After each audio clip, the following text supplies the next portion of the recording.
capítulo 12 de Apocalipse, você tem que prestar atenção a dois títulos que Satanás recebe, porque eles são muito importantes. Quando diz que ele foi expulso, ele e os seus anjos, atirados à terra, os versículos 9 e 10 descrevem algo muito interessante. Mas só mais uma justificativa antes, para que você possa entender que esse evento é pós-cruz, é depois da ressurreição, depois da ascensão de Jesus.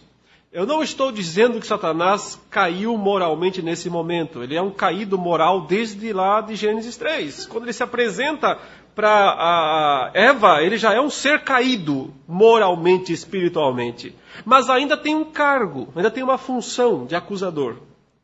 Ele só veio a perder esse cargo, essa função de acusador, quando Jesus ressuscita e sobe aos céus. Tem um episódio do Antigo Testamento que nos é relatado na carta de Judas sobre um confronto entre esses dois personagens aqui, Miguel e Satanás. Veja que aqui Miguel é quem está sendo o instrumento, o capitão aí dos exércitos celestes, que expulsa o dragão do céu. Mas lá em Judas, ele tem uma atitude um pouco diferente com Satanás, não é? O texto fala que ele não ousou emitir juízo infamatório contra Satanás. Naquela história obscura e misteriosa da disputa do corpo de Moisés. Não me pergunte o que é isso, porque ninguém sabe. Não põe no papelzinho aí, porque não vai adiantar. Ninguém sabe que disputa foi essa, o que aconteceu. Existem 50 mil teorias, nenhuma pode ser comprovada. Mas houve a disputa, isso houve, está claro. E nesse momento da disputa, Satanás está ali como uma autoridade ainda. E Miguel respeita isso. É interessante esse estranho respeito do arcanjo Miguel, ele é chamado o arquianjo, o anjo cabeça, o anjo principal, o anjo chefe. E ele, ao dialogar com Satanás, ele diz: o Senhor te repreenda. Mas não ele o confronta.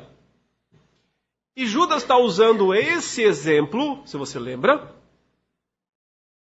para criticar os falsos mestres que difamam autoridades superiores. Porque uma das acusações que Judas está lançando contra os falsos mestres é que eles não respeitam a autoridade maior.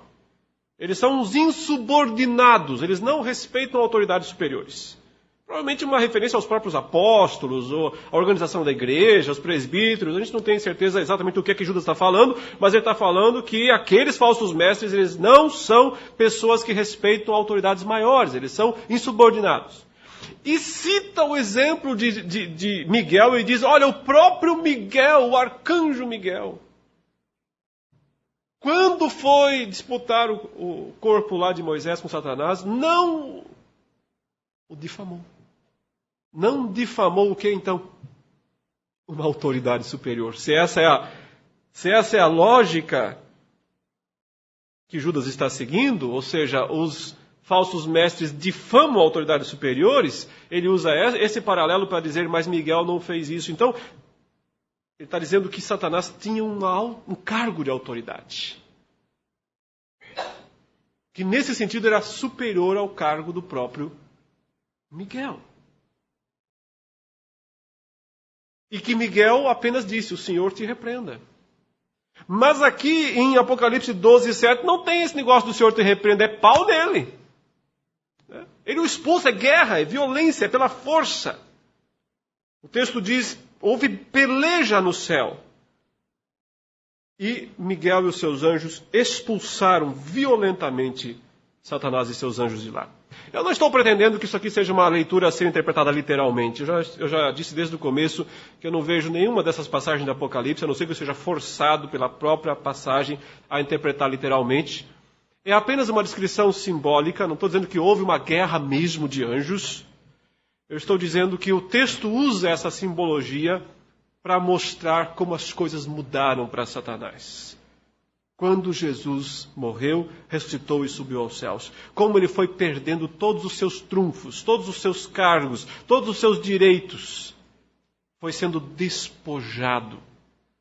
Essa é a linguagem que Paulo usa em Colossenses 2,15 para falar dos seus subalternos, os principados e potestades, os quais foram despojados por Cristo na cruz.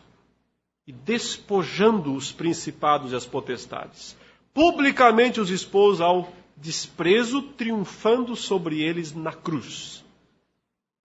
O despojamento do poder de Satanás. Veja, o verso 7 diz: e foi expulso o grande dragão, a antiga serpente, que se chama Diabo e Satanás. E aí vem a primeira função dele: o sedutor de todo o mundo. Função número 1 de Satanás: o sedutor de todo o mundo. Queridos, tradução é sempre uma coisa boa e uma coisa ruim, né? Uma pena, porque a gente não pode ler sempre diretamente no texto grego. Se fosse grego seria bom, né? Mas nós somos brasileiros, então nós temos que ficar sempre olhando a tradução. Essa palavra sedutor aqui, ela confunde um pouco a leitura, porque ela faz com que a gente não perceba aquilo que eu tenho enfatizado aqui em Apocalipse, que são as referências cruzadas. Como o Apocalipse está sempre relembrando fatos, cruzando dados, para que a gente possa ter a teia completa dos eventos. O termo grego sedutor vem do palavra planal, ou hoplanon, ou enganador. É esse o termo que é usado lá no capítulo 20, quando diz: e foi preso o enganador das nações. Essa expressão, quando João fala aqui, foi atirado à terra o sedutor do mundo, ele está com aquela imagem primordial de o enganador das nações. Esse é o primeiro cargo de Satanás. Quando o Senhor dividiu o mundo na Torre de Babel, após a Torre de Babel, e disse: chegou a hora de vestir a mulher com as roupinhas de Israel, eu vou fundar a minha nação. De certo modo, ele rejeitou as outras e as entregou à mão de Satanás para serem enganadas por ele, o enganador das nações. E o Senhor disse: por um tempo, meu assunto é com Israel. Por um tempo. Porque, na verdade, eu quero com essa nação um dia abençoar todas as nações. Mas há um processo para que isso aconteça. Um processo longo. De certa forma, as duas descendências ficam separadas aqui, meio que em nações, né? A descendência da mulher é Israel, a descendência da serpente são as nações. Então, o poder enganador de Satanás está sobre as nações no Antigo Testamento. E a razão é que raramente, algum evento soteriológico, ou seja, salvífico, de Deus alcança as nações. Ele está sempre lidando com Israel, salvo em algumas exceções emblemáticas. E essas exceções são predições de coisas a acontecerem ainda. Por exemplo, Nínive. Agora, você não pode pegar Nínive para estabelecer um padrão. Nínive não é padrão. Nínive é pura exceção. Tão exceção que quando Deus diz para Jonas vai para Nínive, ele vai para o outro lado. E é forçado pelo próprio Deus a ir lá. Na mais excepcional das pregações do Antigo Testamento. Por que é que Deus não mandava profetas pregar para as nações? Quando Cristo vem a Israel, nasce em Israel, né, em Belém da Judéia, ele, em raras ocasiões, sai do território de Israel. Ele sempre está ali, com o seu povo, porque ele veio, ele próprio diz, para as ovelhas perdidas da casa de Israel. Quando ele separa os seus apóstolos, os seus discípulos, e manda-los de dois em dois, fala: não vão para os gentios. Não saiam do território de Israel. A missão primordial é com Israel. Eu entendo que no Antigo Testamento não há legitimidade plena ainda para que a aliança de Deus seja compartilhada com todas as nações. Porque, como diz Isaías 60, as nações estão nas trevas. As nações estão nas trevas. Mas em você, Israel, em você, Jerusalém, resplandece o Senhor. Ou seja, aqui em Israel, aqui nessa nação, está a mulher gloriosa, a aliança está revelada, salvação está acontecendo, mas as nações estão na descendência da serpente. As nações estão debaixo do poder das trevas, do poder da escuridão. Não há legitimidade ainda para que as nações sejam evangelizadas. Só há legitimidade quando? Quando Cristo ressuscita e diz, agora eu tenho legitimidade. Todo poder, toda autoridade me foi dada nos céus e na terra. Vão para todas as nações. Agora vão. Só então há essa autorização para que as nações sejam evangelizadas, recebam a pregação do Evangelho. Ou seja, para que as nações pudessem ser evangelizadas, antes Satanás tinha que perder seu cargo. Se começar a dar raio e trovão, pode ser o Apocalipse. Já deu ontem, né? Está atento, né? Se preocupe não, que não é hoje o dia. Quem sabe? O ponto é que, para que as nações pudessem ser evangelizadas, antes um certo príncipe tinha que ser expulso. João relata isso no capítulo 12 do Evangelho de João. Lembra da história? Já contei tantas vezes essa história que acho que você já deve ter ouvido alguma vez, pelo menos. Tinha uns gregos querendo ver Jesus, lá não tinha? Um grupinho de gregos chega lá e fala com Filipe e André. Eles perguntam, nós queremos ver Jesus. O Filipe vai falar com o André e diz, tem uns gregos aí querendo falar com Cristo, com Jesus. Ele fica pensando, mas por que essa mediação toda aí? Por que Jesus é um sujeito tão...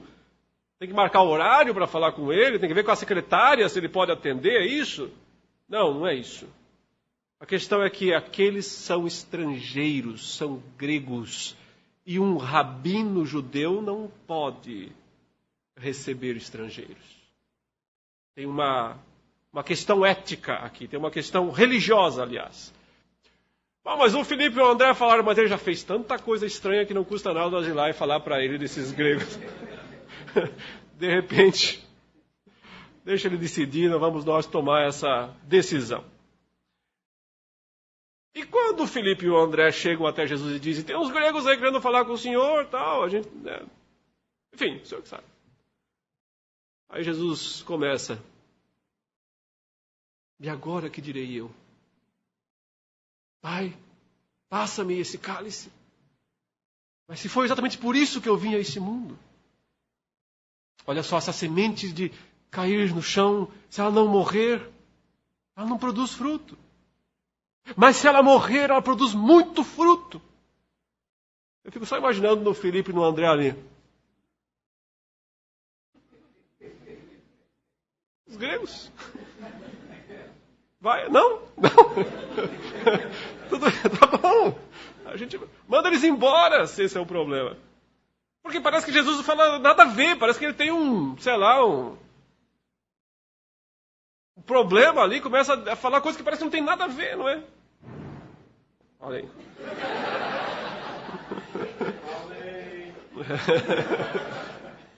Mas tem tudo. Inclusive lá houve um trovão do céu naquele momento e disse, este é meu filho amado em quem eu me comprazo. Né? Mas o ponto-chave dessa história, meus irmãos, é que Jesus ele não está divagando. Quando aqueles gregos chegam para querer ter uma entrevista com ele, aquilo é uma espécie, aquilo dá um start em Jesus, ele percebe, chegou a hora, ele diz, é agora, então vai acontecer agora. Chegou a hora de eu fazer a parte mais difícil desta obra que eu vim realizar. Chegou a hora de a semente ser enterrada, porque se ela morrer, ela produz muito fruto. E então Jesus fala para eles e diz o seguinte, Agora chegou o momento de ser julgado este mundo, e o seu príncipe será expulso. E eu, quando for levantado da terra, atrairei todos a mim. Ele disse isso porque aquele grupo de gregos veio querer falar com ele. O que ele está dizendo basicamente é: manda eles voltar depois do Pentecostes. Ainda não está na hora. Eu não tenho agenda para eles agora. Não tá, eles chegaram muito cedo. Antes de eu receber os gregos, antes de eu receber os romanos, os brasileiros e talvez até os argentinos, talvez. Antes de eu receber, eu preciso fazer duas coisas. Eu preciso expulsar o príncipe deste mundo e eu preciso atrair todos a mim. O Senhor Jesus na cruz, ele garantiu a expulsão do príncipe deste mundo. Ele garantiu a expulsão do enganador de todo o mundo. Aquele cargo ocupado pelo príncipe do mal, o que cega as nações, o que mantém as nações nas trevas, foi um cargo cassado. O Senhor Jesus disse: você não tem mais isso, acabou. Agora eu tenho toda a autoridade nos céus e na terra. Ô, meus irmãos, vocês nunca entenderam a tentação de Jesus? Por que Satanás ofereceu a Jesus os reinos desse mundo? A glória. Eu pergunto para você, em que isso seria atrativo para Cristo? Jesus gosta de ouro, de prata, ele queria um monte de dinheiro, era isso? Em que seria tentador para Jesus, quando Satanás leva ele em cima do monte muito alto e mostra os reinos do mundo e diz: tudo isso te darei, se prostrado me adorar. Acaso Jesus queria joias, ouro, reinos? É isso que ele queria? Ele veio conquistar a autoridade sobre as nações. Aquilo ali não era meramente coisas, eram pessoas. E Satanás meio que está oferecendo isso para Cristo antes. Como quem diz, como tem uma cabeça nessa história para ser pisada e um calcanhar para ser ferido, talvez a gente possa resolver as coisas antes. Por que é que vamos nos autodestruir se nós podemos fazer uma sociedade? Podemos, de repente, você quer as nações, é isso? Veio conquistar as nações. Sabia que eu posso dá-las? Não é interessante Satanás falar isso e Jesus não disser: vai embora, mentiroso, elas não são tuas. Mas ele não o chama de mentiroso. Satanás poderia mentir, evidentemente, ele é o pai da mentira, não teria dificuldade nenhuma com mais uma mentirinha ou outra. Mas nesse caso específico, o Senhor não o repreende por mentir, mas por dizer: se prostre diante de mim. Foi isso que Jesus disse, não? Só Deus adorarás, só a Ele dará culto. Então, para trás, Satanás. Em Lucas, na narrativa da tentação, no Evangelho de Lucas, nós temos o segredo para entender. Porque lá, Lucas usa um termo que em Mateus não usa. E por isso que passa um pouco despercebido. Lucas diz assim para Jesus, Satanás diz assim para Jesus, segundo a narrativa de Lucas: eu recebi toda esta autoridade. Está vendo essas nações? A glória, esses reinos? Eu recebi toda esta autoridade. E eu posso dar a quem eu quiser. Portanto, se prostrado me adorares, toda será tua. Toda será tua. Ou seja, eu lhe darei a autoridade sobre as nações. Mas dentro da hierarquia, eu primeiro, você segundo. Porque você se prostra para mim, então você reconhece a minha autoridade. Se você reconhece a minha autoridade, eu dou a que você quer.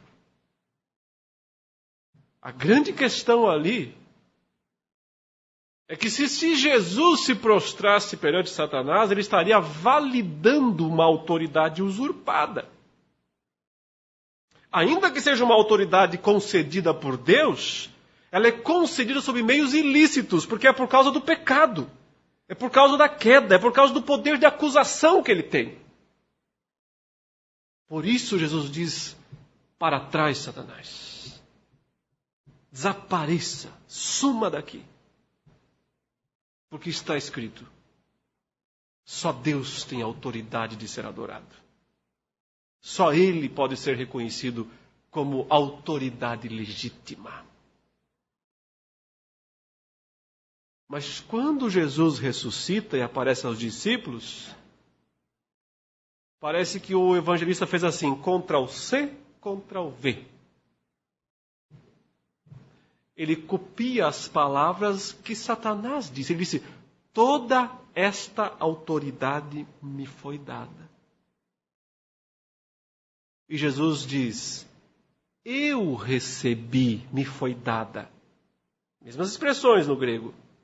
Me foi dada toda a autoridade. Aquilo que Satanás me ofereceu lá atrás era pouco.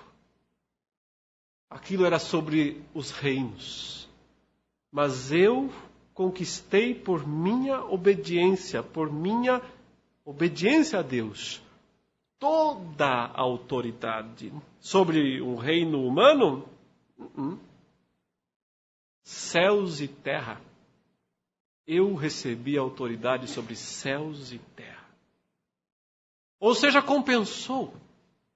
A proposta de Satanás era boa, por um lado, mas muito pequena, perto daquilo que Cristo conquistou. Ele conquistou uma autoridade incomparável sobre céus e terra. Portanto, podem ir, agora Jesus disse. Está liberado. Podem ir. Para todas as nações. Ninguém pode deter o avanço do Evangelho. É o poder de Deus, vitorioso e para vencer. Vão. Estou com vocês todos os dias, vai dar certo. Aí você pode perguntar para mim assim, mas pastor, e a janela 1040? Não tem a janela 1040 que não pode pregar o Evangelho? Então não é Satanás enganando as nações? Eu digo, não. Por que não? Porque o Evangelho entra na janela 1040 e na 5x5 e na 2x2 ou o que quer que tenha. O Evangelho entra em todo lugar. Ninguém pode deter o Evangelho. Podem deter os pregadores. Sim, os pregadores podem ser presos. A pregação não. Aliás, isso nos dias de Paulo, quando ele escreve a Timóteo. Ele diz, eu sou embaixador em cadeias. Eu estou preso, ele diz. Preso, algemado. Mas a palavra de Deus não está algemada, ele diz. Podem algemar o pregador, não podem algemar a pregação.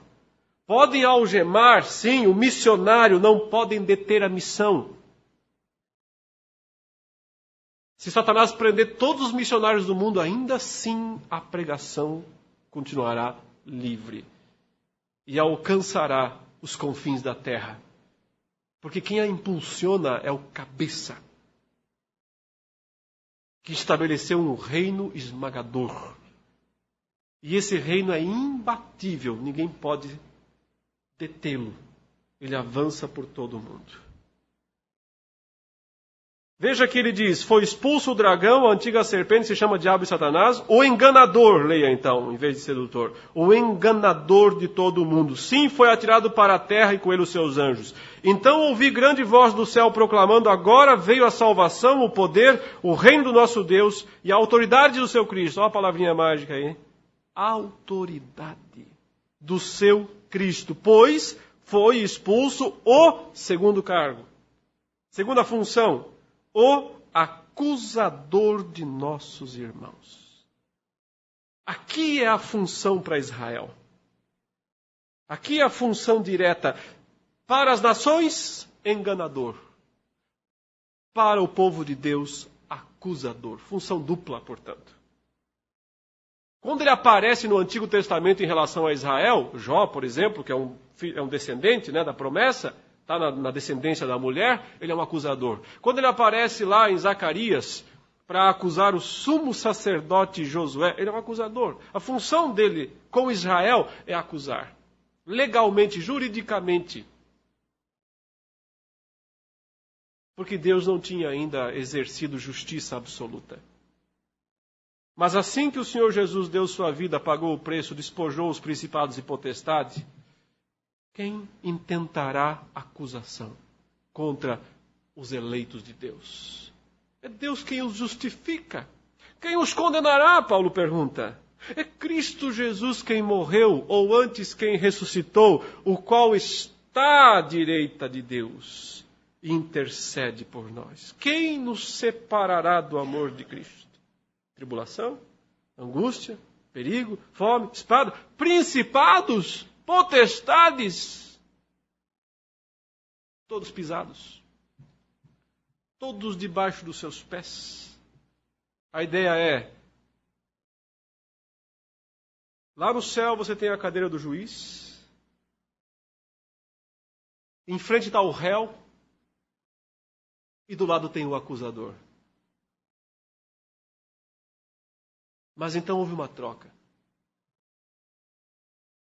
Jesus se encarnou, veio, morreu pelos nossos pecados, pagou a nossa dívida, subiu aos céus, expulsou de lá o acusador. E se assentou à destra do Pai como defensor. Temos advogado perante Deus. Será que a nossa situação melhorou? Um pouquinho. Antes estava um acusador ali para nos acusar. Agora está um defensor ali para nos defender. Ele que intercede por nós, né? O apóstolo Paulo diz e também João diz. Mas para onde Satanás foi, o texto diz? Para a terra. E é isso que João quer que os crentes das 7 igrejas da Ásia entendam. Por que é que eles estão enfrentando ainda lutas e problemas? Então ele diz que o dragão veio à terra, e aí o versículo 17 diz que ele foi perseguir os descendentes da mulher do Antigo Testamento. Ora, o grande descendente dela é Cristo, não é? Ele é o filho dela, o filho dessa mulher. Mas agora diz que tem mais descendentes. Quem são? Os crentes do Novo Testamento, que continuam a semente prometida. Porque as duas descendências continuam mesmo após a cruz. Os filhos do maligno e os filhos de Deus. É contra os filhos de Deus que Satanás, restrito à terra, impedido de retornar aos céus, despojado de seus 2 grandes cargos, enganador e acusador, vai tentar atacar os crentes através de 3 instrumentos. 3 instrumentos que ele vai produzir, por assim dizer. Produzir não, usar. Eles já existiam, é verdade, mas ele vai usar. Ele se coloca em pé sobre a areia do mar, diz aí o versículo 17, e então ele chama do mar, que é o seu habitat natural, o mar, né, o símbolo máximo do mal no Antigo Testamento, é daí que ele vai fazer subir um monstro, diz aí. Vi emergir do mar uma besta, um monstro, que tinha 10 chifres e 7 cabeças. Veja que ele mescla 10 e 7, 10 e 7. Por quê? Porque ele é ao mesmo tempo, esse monstro, uma criatura do dragão, 10, mas uma imitação de Cristo, 7. Ao mesmo tempo, ele tenta ser 7, mas no fundo ele é 10. Essa é a ideia. Anticristo é um imitador de Cristo. Tenta ocupar o lugar de Cristo. Mas ainda não apareceu ele. Isso aqui é só o sistema. Por enquanto é só o sistema. Esse grande monstro é o sistema. Daqui a pouco aparece uma cabeça de destaque. Essa cabeça de destaque é que é a pessoa, o anticristo. Mas até que ela apareça, o sistema está em ação. É aquilo que Paulo fala aos Tessalonicenses, o mistério da iniquidade já opera. mas estamos aguardando a vinda do chefão, do chefe do sistema. Ou o que João fala também na sua primeira carta, vocês ouviram, né, que vem o anticristo, né? Vocês estão sabendo, estão avisados que vem o anticristo, mas agora mesmo o espírito do anticristo está aqui. E já está agindo no mundo. Isso no primeiro século, meus irmãos, não agora. No primeiro século. O sistema está lá desde o primeiro século. Aliás, está antes disso até. O espírito do anticristo, o mistério da iniquidade. Os instrumentos satânicos para perseguir a igreja. É interessante que agora você tem que usar outro texto do Antigo Testamento para... Será que você tem aquele slide? Coloca aí, por favor. Esse aqui é o que nós... Volta ao anterior, só para eu mostrar rapidamente. Esse é o que nós já vimos, né? Gênesis 3, o exercício lá que nós fizemos para identificar os personagens. Né? Agora o próximo aí. Aqui, ó. Apocalipse 13, 1 até o 7 está aqui. E lá está Daniel 7, de 2 a 8. Veja as cores aí, ó. É a mesma ideia, a mesma coisa que João faz no capítulo 12 em relação a Gênesis 3, ele o faz aqui no capítulo 13 em relação a Daniel, capítulo 7. São as mesmas pessoas, os mesmos personagens, os mesmos sentidos teológicos, ou seja, o fundamento está lá no Antigo Testamento. Agora, o que está em evidência em Daniel, capítulo 7? A sucessão dos impérios mundiais.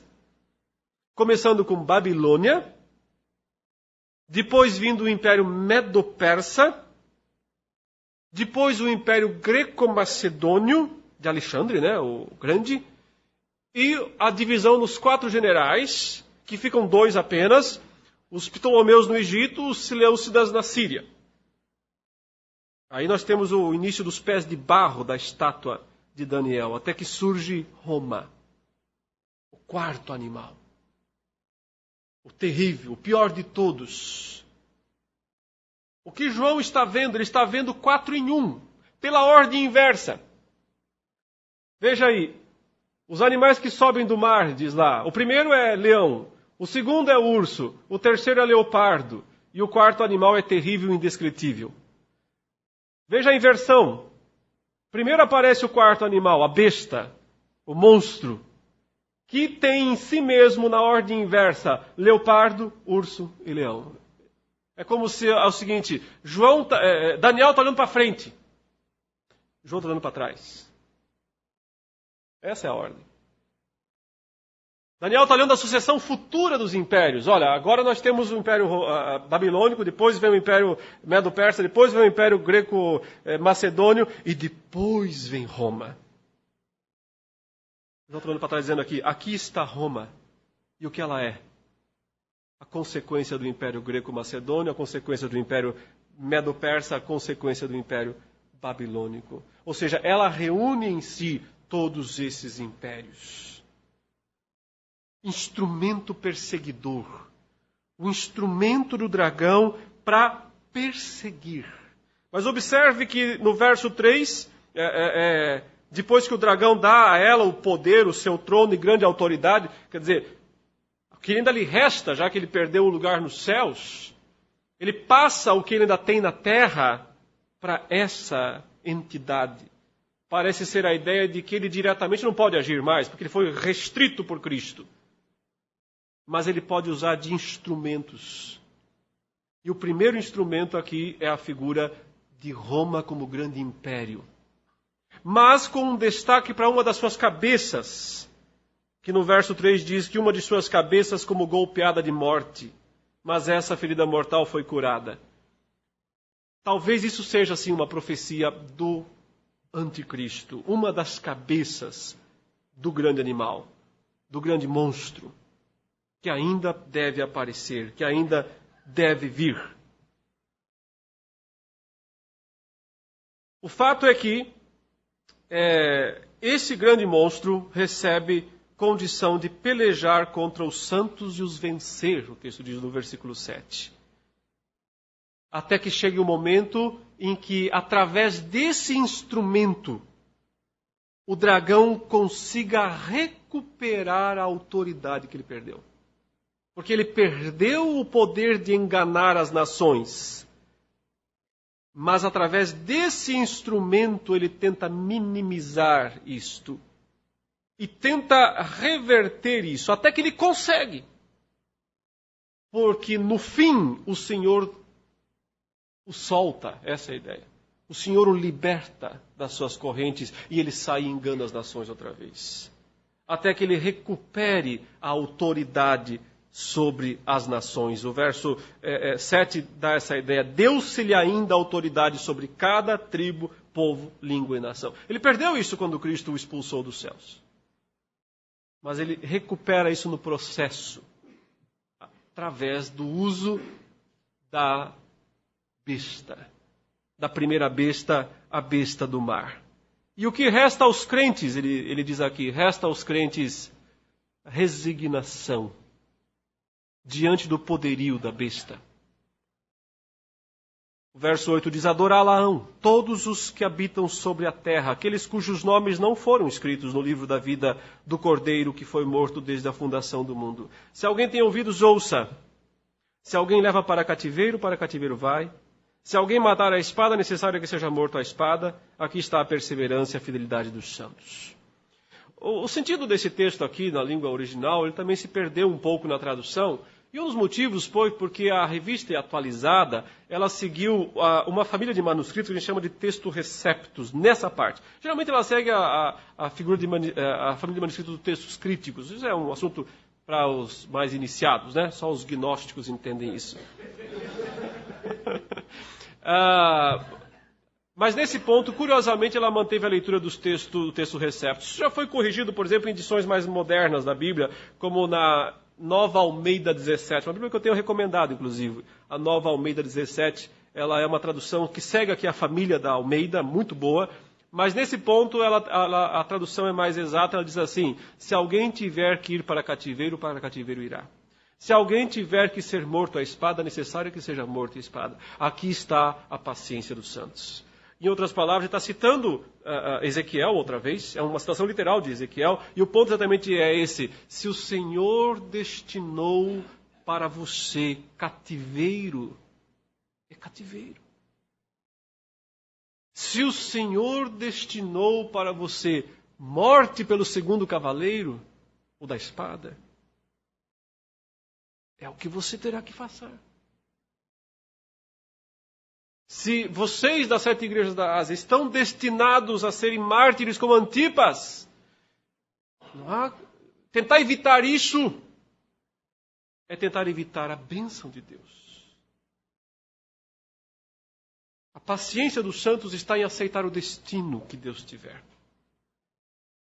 Porque lembre-se, justiça plena sobre os ímpios só será feita quando o último mártir cair. Quando o último mártir for executado. Então, se esse é o seu chamado ou o meu, fugir dele não é boa coisa. Eu sei que essa não é uma mensagem muito atrativa, né? As pessoas falam nas igrejas, tipo assim, levanta a mão quem quer ser abençoado e ficar rico, todo mundo levanta. Mas se a gente falar, quem está disposto a ser o último mártir? Estamos precisando aqui. Não sei quantos se dispõem. Mas o chamado do Apocalipse é para isso. É para estar preparado, porque e se for você? Se tiver que ir para cativeiro, vá, é o que ele está dizendo. Se tiver que ir para a espada, vá. Se o que está destinado para você é isto, glorifique a Deus através disso, porque nisto está a perseverança e a fidelidade dos santos. Mas o inimigo não tem só um instrumento, esse é o primeiro, ele tem um segundo, uma nova besta. Vi ainda outra besta emergir da terra, possuía 2 chifres, parecendo como cordeiro, mas falava como dragão. Ora, quem é o cordeiro? Jesus. Se alguém se parece com o cordeiro, então o que quer dizer? Que ele é parecido com Jesus. Sim, que ele é parecido com Jesus. Até que fala. Você até o confunde. Até que ele abre a boca. Porque quando ele abre a boca, você não escuta um bé do cordeiro. Mas sei lá que tipo de som que o dragão faz. É isso que você escuta. ele fala como dragão. É a figura do falso profeta, do falso pregador, da falsa fé, da falsa religião. Sim, porque se o inimigo, por um lado, ele bate, persegue, mata, ele sabe que isso não funciona com todos. É verdade, como já dizia o Plínio lá, uma boa parte cede, mas muitos aguentam. E dizia Tertuliano, ainda lá no 3º século, que o sangue dos mártires é a semente da igreja. Então, muitas vezes, Satanás sabe que perseguir ajuda o crescimento da igreja. Purifica a igreja. Se você não pode ir contra o inimigo, alie-se. Então ele encontra uma estratégia mais inteligente, mais letal. Enganar a igreja através de falsos pregadores, através das falsas mensagens. Parece cordeiro, até que abre a boca. Quando prega, quando fala, quando proclama, é o dragão que está sendo porta-voz. De quem está sendo porta-voz? Ou seja, um dos instrumentos do inimigo é bater, perseguir. O outro é enganar, iludir. E terá um terceiro ainda que vai ser apresentado daqui a pouco para nós. Babilônia, a grande meretriz. Olha que interessante, um rei, né? Um profeta e uma prostituta. São as 3 figuras usadas aqui. Cada um na sua área. Um na área do governo, do poderio, da força, da economia. Outro na área da fé, da religião, né? E o terceiro no mundo do entretenimento, dos prazeres. A ideia basicamente é ser cristão, é lutar contra 3 inimigos muito poderosos. 3 poderosos aliados do dragão, usados o tempo todo contra o povo de Deus. Quem escapa da perseguição da espada, muitas vezes é enganado pelo ensino falso. E quem resiste aos 2 primeiros, às vezes cede às tentações da terceira. De um jeito ou de outro, nós temos que sempre estar atentos aos nossos inimigos. Os instrumentos satânicos. Mas há um detalhe muito importante aqui, que eu preciso finalizar com ele. Veja que há uma imagem construída, há uma estátua construída aqui. O texto diz que foi mandado executar aí, diante da besta, obras e sinais, e a construção de uma imagem à besta, no verso 14. Àquela que ferida a espada sobreviveu. E foi dado comunicar fôlego à imagem da besta, para que não só a imagem falasse, como ainda fizesse morrer quantos não adorassem a imagem da besta. A todos, os pequenos e os grandes, os ricos e os pobres, os livres e os escravos, faz que lhe seja dada certa marca sobre a mão direita ou sobre a fronte, para que ninguém possa comprar ou vender, senão aquele que tem a marca, o nome da besta ou o número do seu nome. E aí ele diz o número e faz um desafio enigmático, diz: se você é inteligente, calcule. Calcule, some, calcule, multiplique. O número da besta, 666. Que imagem é essa? De onde é que vem isso daqui? Daniel, outra vez. Daniel é o pano de fundo de toda essa narrativa. Nabucodonosor fez uma estátua. Muito grande e imponente, aparentemente dele mesmo. E deu uma ordem, por sugestão dos seus subalternos. Agora nós vamos tocar uns instrumentos aí. E quando nós tocarmos esses instrumentos, eu quero que todos os meus súditos aqui se prostrem diante da minha estátua. E já vou logo dizendo aí, avisando que se alguém não fizer isso, a fornalha está ali pronta. E aí o Daniel, o livro, ele é todo detalhista, né? Ele fala, e quando tocou a cítara, a flauta, não sei o que, todos aqueles instrumentos, chegou a hora Todo mundo se prostrou perante a estátua, mas 3 caras ficaram em pé. Cena é curiosa, né?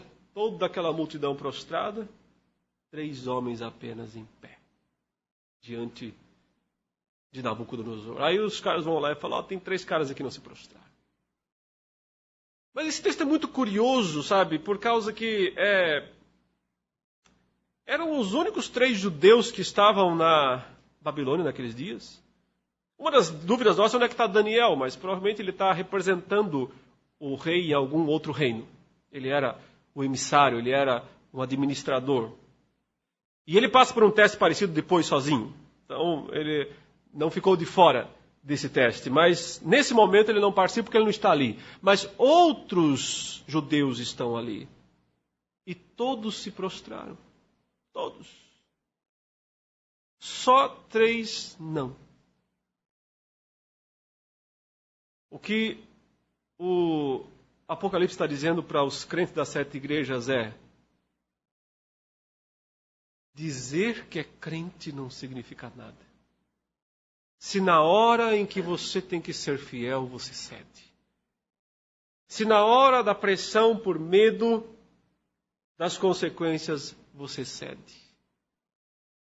Nome de que vive, mas se está morto, não tem valor nenhum, Jesus disse para a igreja de Sardes. A questão é que ser cristão é ficar em pé quando todos se prostram. O fato é que a religião romana mesclava com o governo romano para forçar todos a adorarem o imperador romano. E aqueles crentes das 7 igrejas da Ásia se prostravam. Por causa dos nicolaítas, por causa dos baalamitas e de toda aquela galera lá. O que João está dizendo é, vamos colocar os pingos nos is, vamos entender o que é ser cristão. Mas é muito interessante aquela cena de Nabucodonosor, né? Porque ele chama então os 3 desafiantes. E diz, vocês estão com algum problema de coluna? O joelho duro? Qual o problema? Vocês não conseguem se abaixar? É isso? Mas não tem problema, eu vou dar uma segunda chance para vocês. Mas agora é exclusiva. Só vocês 3. Agora todo mundo vai assistir, só vocês 3. Então, assim, vamos tocar tudo de novo, aqueles instrumentos todinhos. Tudo igualzinho da primeira vez. Quando tocar todos eles, é a chance de vocês. Acho bom se prostrarem, viu? Porque, senão, vamos aumentar a temperatura da fornalha. E eu quero saber qual é o Deus que poderá livrá-los das minhas mãos. A resposta dos 3 amigos de Daniel é esplêndida. O que eles dizem é, rei, quanto a isso, nós não temos que te explicar nada. Se o nosso Deus quer nos livrar, Ele vai nos livrar. Se não, a gente vira churrasquinho, é verdade. Mas saiba de uma coisa, não é por isso ou por aquilo que nós vamos nos prostrar. Saiba que não adoraremos teus deuses. Saiba que não nos prostraremos diante da tua imagem.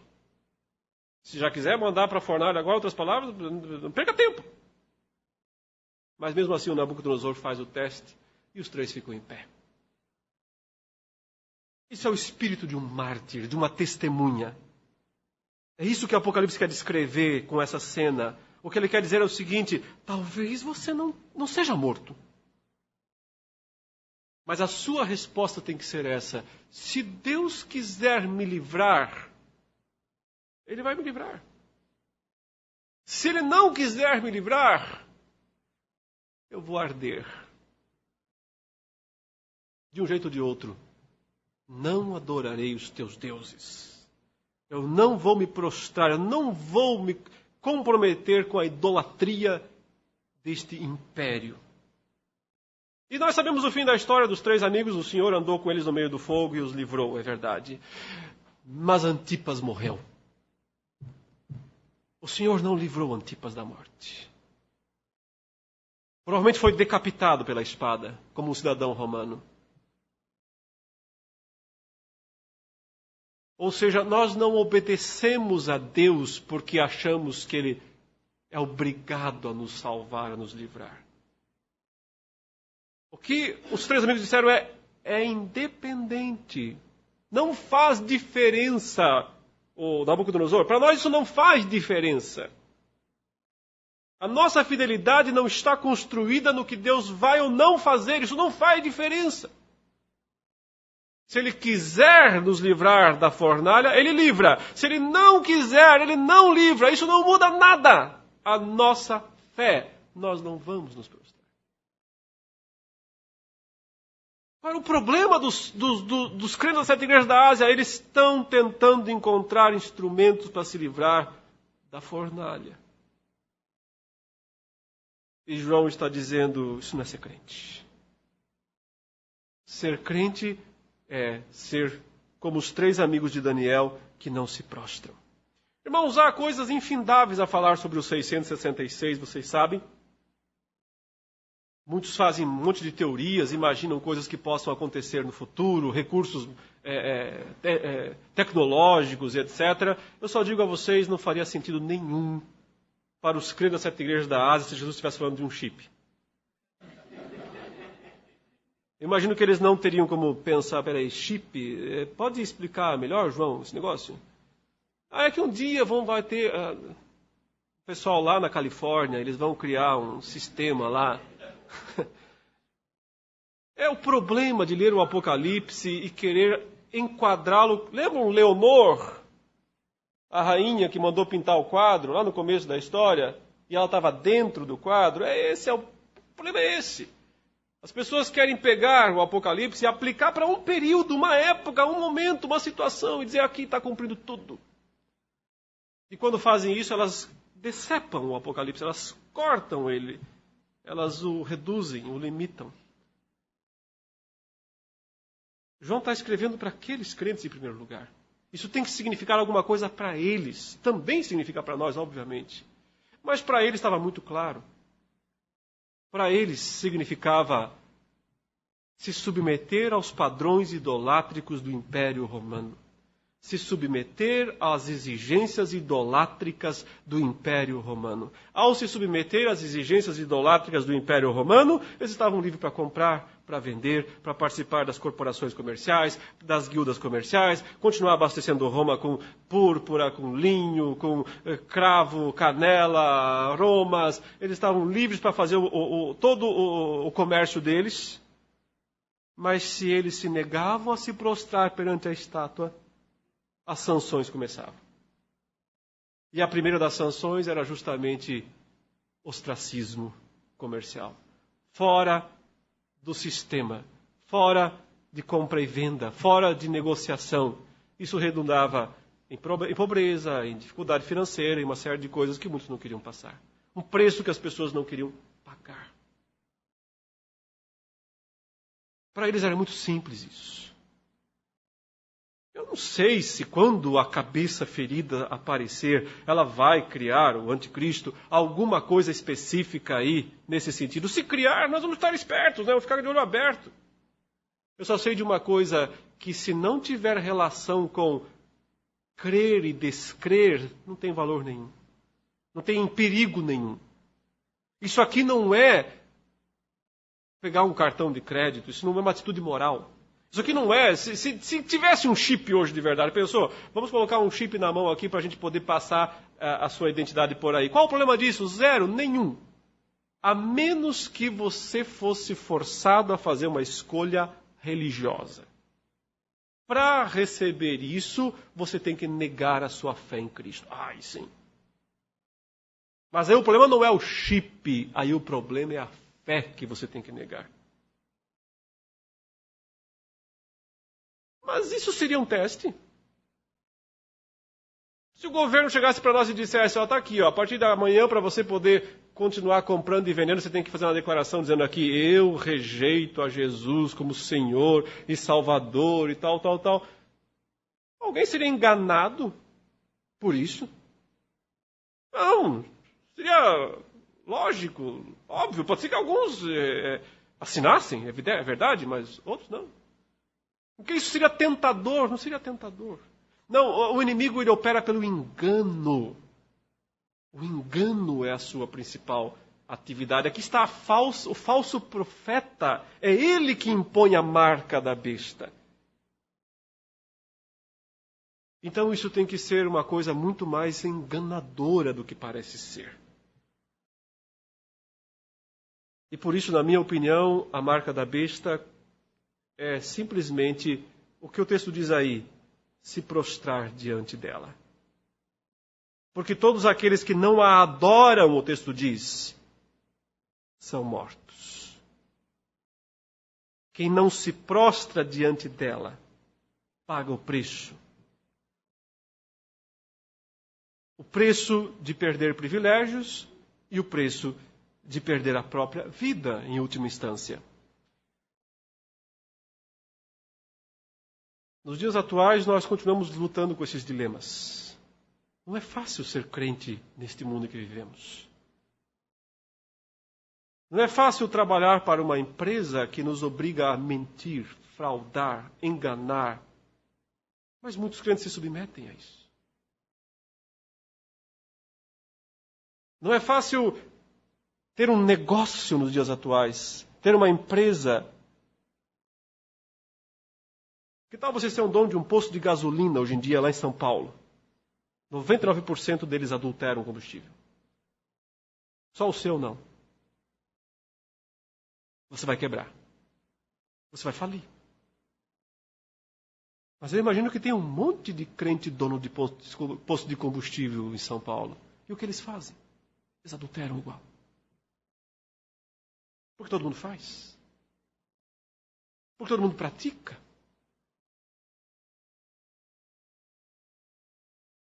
É sempre difícil para nós conseguir identificar claramente os padrões idolátricos por trás do sistema. Mas nós devíamos ficar atentos a essas coisas. Porque se somos obrigados a negar nossa fé por causa do nosso salário, devíamos procurar outro emprego. Devíamos ter a coragem de dizer, isto eu não faço. Eu não negocio a minha fé. Eu não negocio, eu não me prostro diante da estátua de Nabucodonosor, não, senhor.